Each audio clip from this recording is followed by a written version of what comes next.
sa célèbre conférence présentée à la Société du parler français au Canada en 1904, le jeune abbé Camille Roy, qui deviendra l'un des grands pontes de la critique littéraire au Québec, expose à ses contemporains un programme visant à favoriser l'éclosion d'une littérature nationale. Son mot d'ordre est « distinction ».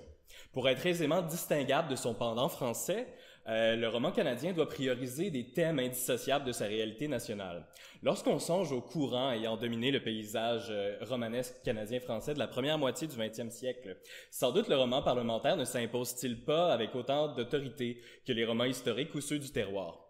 Toujours est-il que le programmateur ultramontain entrevoit très tôt le potentiel d'originalité du genre parlementaire.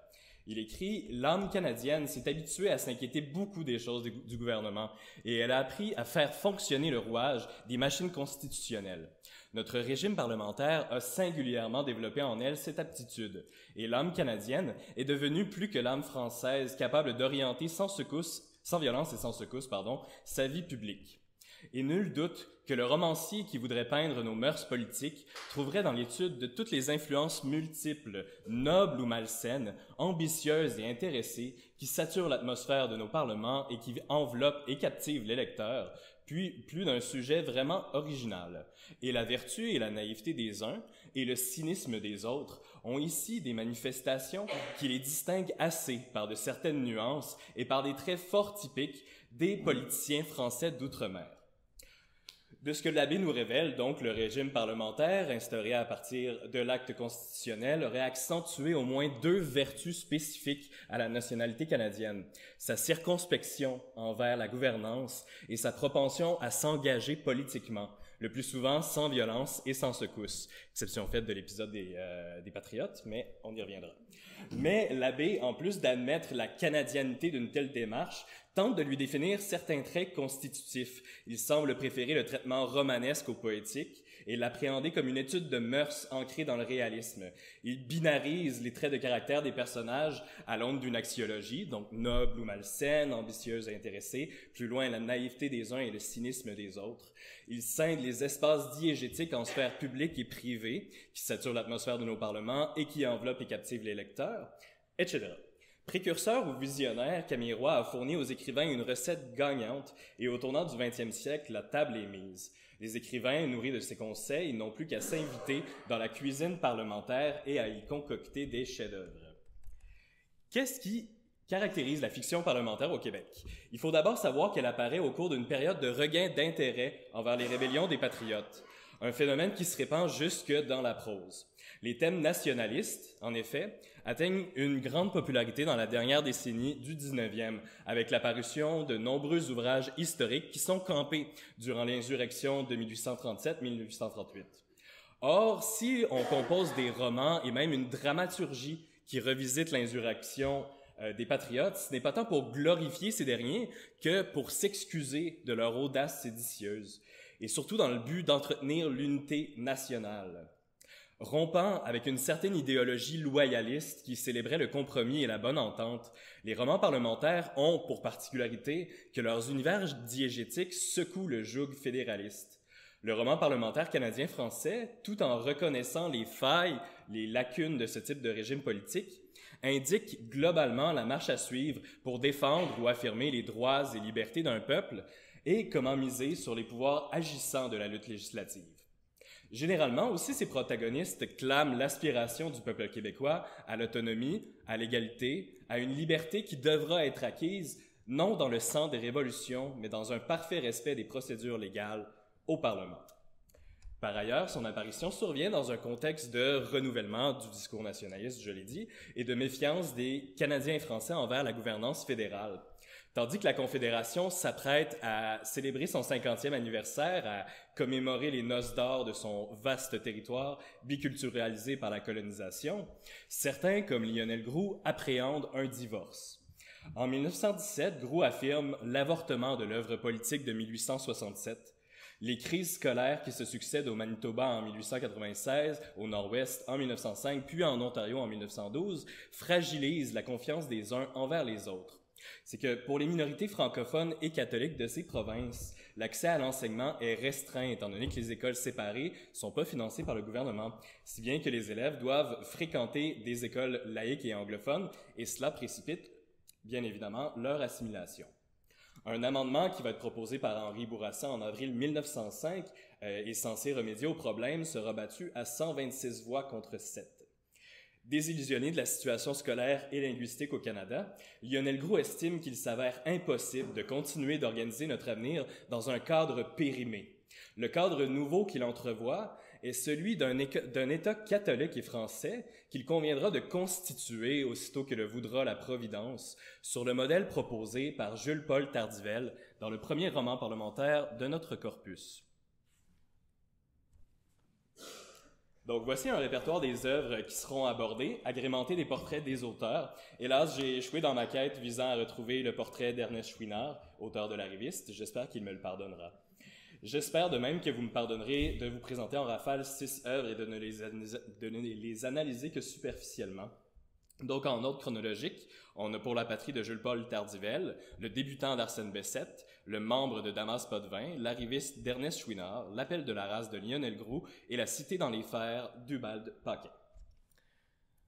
Pour la patrie de Tardivelle est un roman d'anticipation qui combine astucieusement, mais très chrétiennement, l'ésotérisme et la politique. La diégèse de ce roman, publié en 1896, transporte son lecteur 50 ans dans le futur, en l'an de grâce 1946.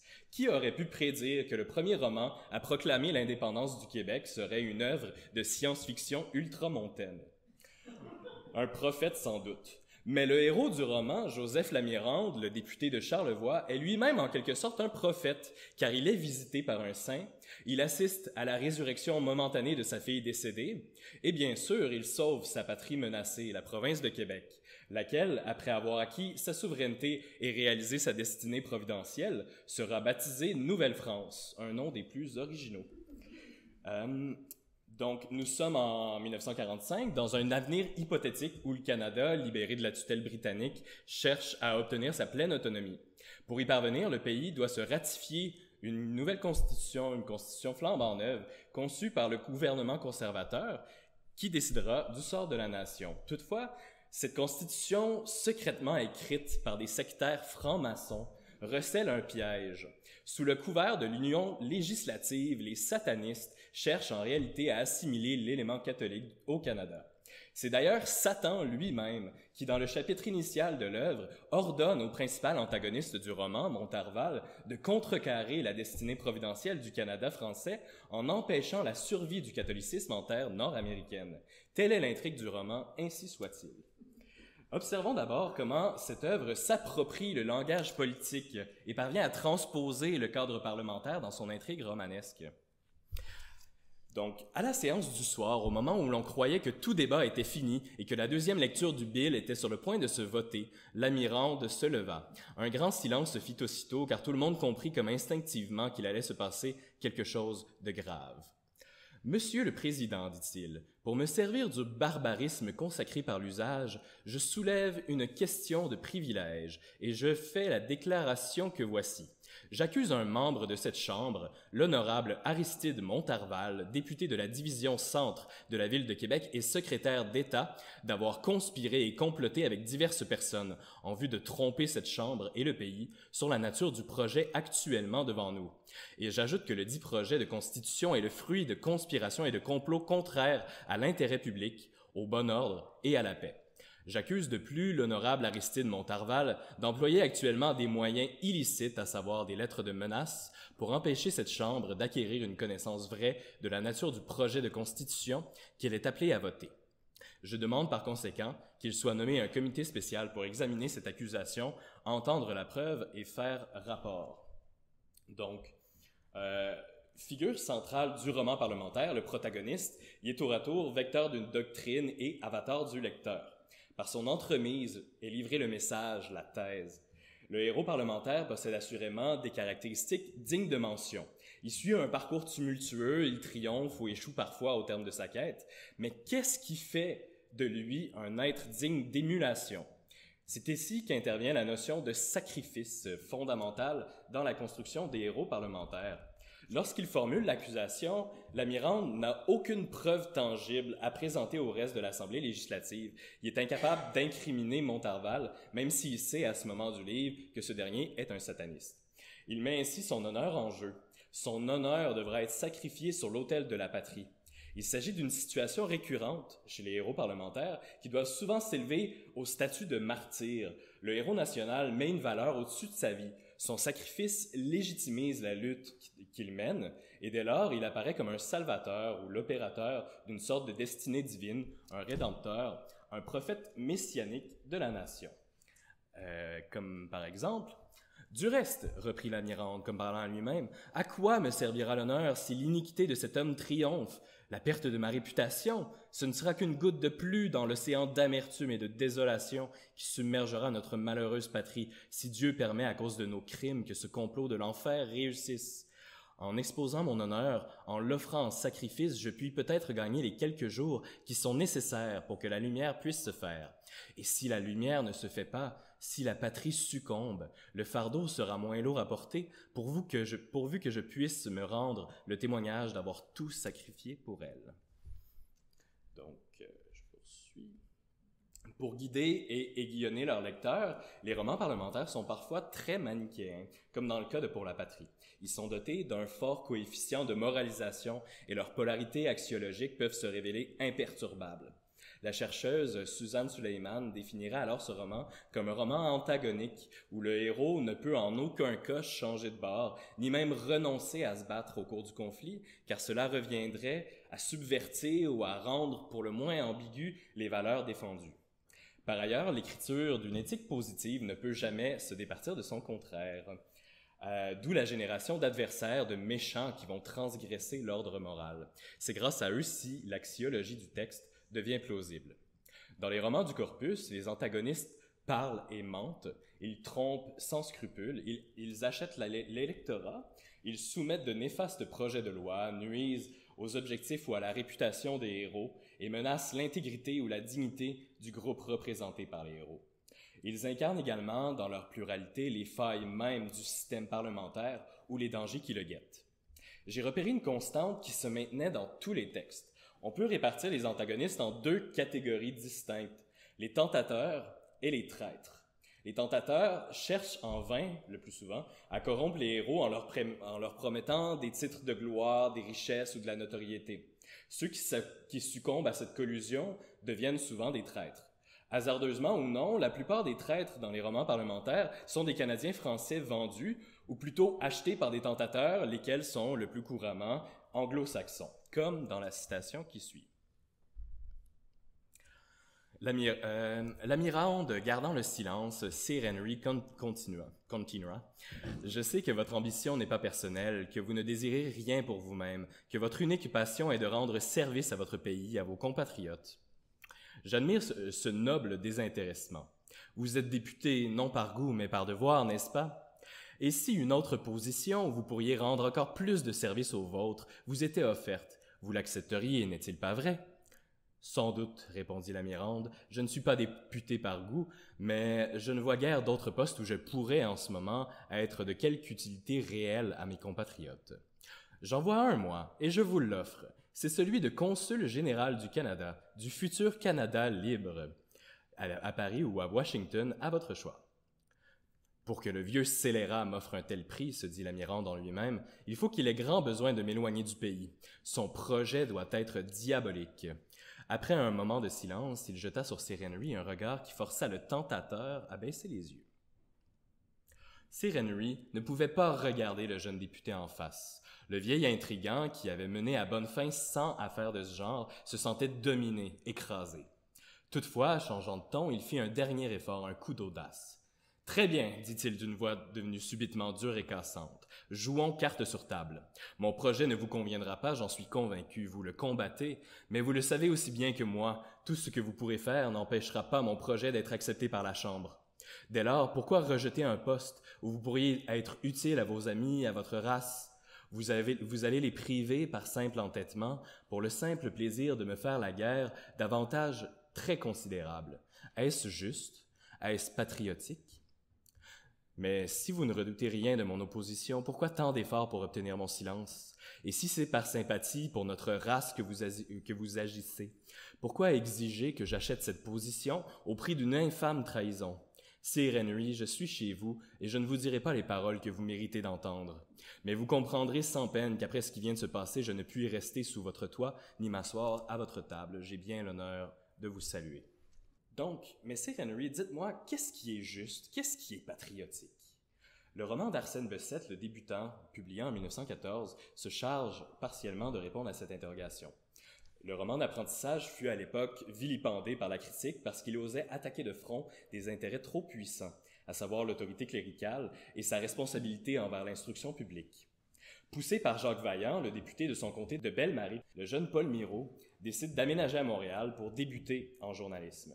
Il est vite désenchanté de la servilité journalistique qu'on lui impose à l'endroit des personnalités publiques comme les politiciens et par l'esprit de parti qui affecte le milieu. Il décide donc de fonder un périodique, Le Flambeau, qui défend vaillamment des idées progressistes. Selon Miraut, le Québec doit, s'il veut s'extraire de son marasme intellectuel, répudier sa politique isolationniste, se tourner vers l'avenir plutôt que vers le passé et se mettre au diapason de la modernité. Miraut, en valorisant de tels idéaux, se découvre de nombreux ennemis, notamment parmi la jeunesse catholique, désignée l'Association des paladins de la province de Québec, qui vont incendier l'imprimerie du journal Le Flambeau. Donc, c'est l'arroseur arrosé, le flambeau flambé. Dans ce roman, il est moins question d'une intrigue parlementaire que des influences qui séduisent l'électorat. À l'occasion de la Saint-Jean-Baptiste, Paul Miraut est invité à prendre la parole devant les habitants de son village natal. Il cherche à les conscientiser au cours d'un discours rapporté dans la citation suivante. L'Intégrale, un journal rétrograde qui en est encore à ressasser les idées du Moyen-Âge, n'a-t-il pas eu la sottise d'écrire que l'aviation était un crime contre Dieu, parce que si le Créateur avait voulu que l'homme s'élevât dans les airs, il lui eût fait pousser des ailes? Les véritables ennemis des Canadiens français sont les gens de cette espèce, et non l'Anglais entreprenant, progressiste, qui ne nous demande que de l'aider à faire du Canada une nation prospère et libre, à côté de la grande République américaine, accordant des droits égaux à toutes les races et admettant toutes les opinions religieuses et philosophiques. Ses auditeurs l'écoutaient avec étonnement, mais ils trouvaient qu'il parlait bien tout de même. Ils sentaient confusément qu'il avait raison. Cependant, ces gens habitués à applaudir les périodes ronflantes et connues, où reviennent à chaque instant les mots magiques de gloire nationale, de destinée providentielle, de foi de nos aïeux, de tradition glorieuse, ne savaient que faire de leurs mains. Le jeune homme résuma brièvement sa pensée. Il n'était pas question d'abandonner nos coutumes françaises, nos droits reconnus par la Constitution britannique, pas plus que se parler de France dont nous avons su conserver l'exquise poésie.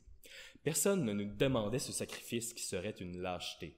Ce que les vrais patriotes désiraient, le député de Belle-Marie entre autres, c'était que nous nous armions pour les luttes de la vie, non avec des arquebuses à mèche datant de l'époque de Samuel de Champlain, mais en nous procurant des armes perfectionnées modernes.